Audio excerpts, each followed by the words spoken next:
ये है सपना, जो लगभग हर रोज़ अपने दोस्तों के साथ दोपहर को स्कूल जाती हैं।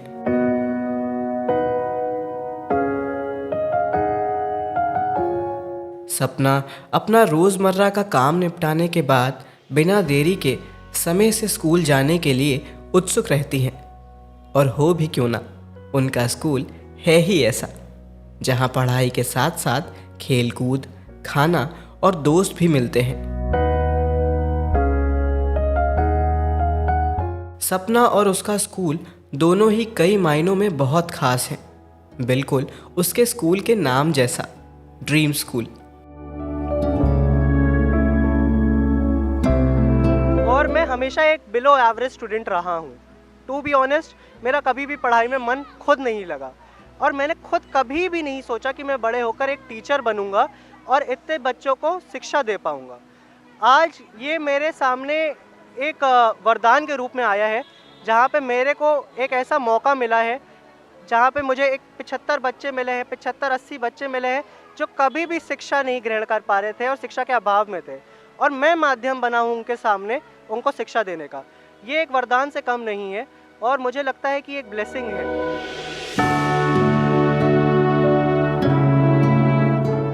ड्रीम स्कूल, जिसने सपना जैसे बच्चों को, जो कि देश के आर्थिक रूप से पिछड़े वर्ग से आते हैं, उन्हें ना सिर्फ सपने देखने बल्कि उन सपनों को साकार करने के लिए पर दिए हैं।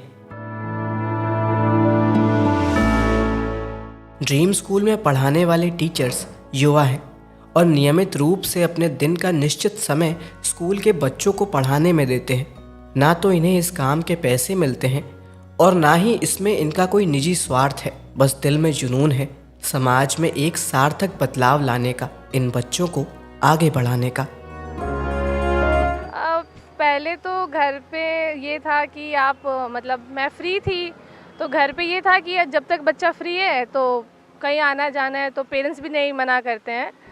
पर फिर उसके बाद जब से मेरा क्लासेस पीजी स्टार्ट हुआ तो पेरेंट्स का ऐसा था कि अब हो गया है 2-3 महीने, अब क्या करना है जाके। तो मैंने ब्रेक भी लिया था कुछ 15-20 दिन का, तो मुझे ऐसा लगा नहीं था कि मैं वापस आ पाऊँगी। पर फिर मैंने अपने घर वालों को मनाया किसी तरह कि मुझे अच्छा लगता है वहाँ काम करना, बच्चों के बीच रहना। 1-2 घंटे की बात ही है, तो उन्होंने भी पहले मुझे मना किया, फिर बोला कि अगर इतना मन है तो 1-2 घंटे निकाल के जा सकती हूँ। तो मैं पिछले 3 महीनों से रेगुलर आ रही हूँ, अपने मतलब कॉलेज भी कर रही हूँ, साथ साथ तैयारी भी कर रही हूँ और यहाँ भी टाइम दे रही हूँ। काफ़ी हेक्टिक हो जाता है पर आई एम ट्राइंग।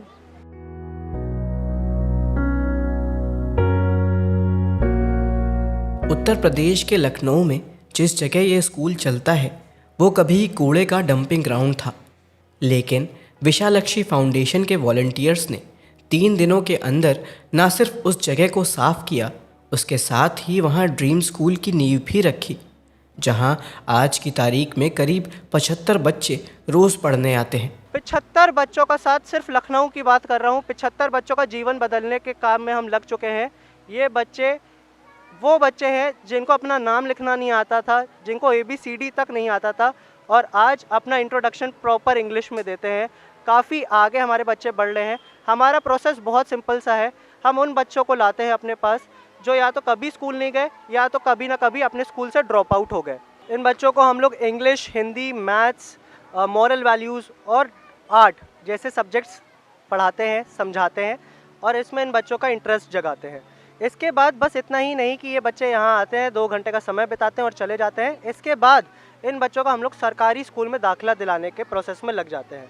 जैसे जैसे बच्चा हमारे साथ तैयार होता जाता है, उसको हम एक अच्छे सरकारी स्कूल ले जाते हैं, उस पर उसका एनरोलमेंट कराते हैं और 1 साल की उसकी मेहनत के बाद, उसका रिज़ल्ट अच्छा आने के बाद उसको फर्दर एक प्राइवेट स्कूल में भी हम लोग एनरोल कराते हैं। गोमती नगर में एक डंपिंग ग्राउंड है जहाँ की खूब कूड़ा फेंका जाता है, बहुत स्मेल आती है, बहुत ही गंदा इलाका है। मगर वहाँ पे 2 बच्चे हैं जिसका नाम है अंशिका और विशाल। उनसे जब मैं मिली थी पहली बार तो देखा था कि वो पढ़ना चाह रहे थे, पर उनके पास कहीं भी पढ़ने का ज़रिया नहीं था। जब वो बच्चे इतने अच्छे हैं, पढ़ने में पढ़ सकते हैं, तो क्यों नहीं हम उनको पढ़ा सकते हैं, क्यों नहीं हम उनको स्कूल में एडमिशन करा सकते हैं। बस यही मेरा मोटो था और यही मेरा मोटिवेशन पॉइंट था कि जब वो पढ़ना चाहते हैं तो हम क्यों ना उनको पढ़ाएं, अगर हम उसके कैपेबल हैं तो बहुत लोगों का सवाल ये भी रहता है कि सरकारी स्कूल में तो बच्चे खुद से भी जा सकते हैं, आप क्यों उन्हें सरकारी स्कूल में भेज रहे हैं। हमारा ये मकसद होता है कि हम लोग बच्चों को उस हिसाब से ट्रेन कर दें, हम बच्चों को उतना समझा दें कि वो अपने एज के मुताबिक, जो मिडिल स्कूल वाले हैं वो मिडिल में जा पाएँ, जो प्राइमरी स्कूल वाले हैं वो प्राइमरी में जा पाएँ। इस संस्था को हमें शुरुआत करे 4 साल हो गए हैं। हमारी संस्था का नाम विशालक्षी फाउंडेशन है। इस संस्था की स्थापना हमारे संस्थापक नील अग्रवाल जी द्वारा मार्च 2019 में की गई थी, एक सोच के साथ कि हम भारत में जितने भी लोग भूखे पेट सोते हैं या शिक्षा के अभाव में रहते हैं, उनको शिक्षा दे सकें और भूखे पेट लोगों को खाना दे सकें। इस सोच के साथ हमने संस्था को शुरू करा था और ड्रीम स्कूल नाम के इनिशिएटिव की सहायता से 8 शहरों में 2000 से अधिक बच्चों तक हम प्रतिदिन शिक्षा भी पहुंचा रहे हैं और मिड डे मील्स भी पहुंचा पा रहे हैं। माय नेम इज़ सुमन। मेरे पापा वहाँ काम करने जाते हैं, ईटा घर का काम करते हैं। मेरी मम्मी झाड़ू पोछा करने जाती हैं और सर यहाँ पढ़ाते हैं लिखाते हैं। और दोस्त हमारी तनिक्षा है और रुमा है और यहाँ मैं 2 साल से आती हूँ पढ़ने। मैं टीचर बनना चाहती हूँ। मेरा नाम कामिल है, मैं डॉक्टर बनना चाहता हूँ गरीबों की मदद करने के लिए। और अपने गांव में फ्री हॉस्पिटल खोलूँगा गरीबों की मदद करने के लिए। और मैं जब डॉक्टर बनूँगा तो मैं गरीब बच्चों को पढ़ाऊँगा भी उसके साथ। मेरा मुल्क मेरा देश मेरा है वतन, शांति का उन्नति का प्यार का चमन, इसके वास्ते निसार है मेरा तन मेरा मन। ए वतन ए वतन ए वतन।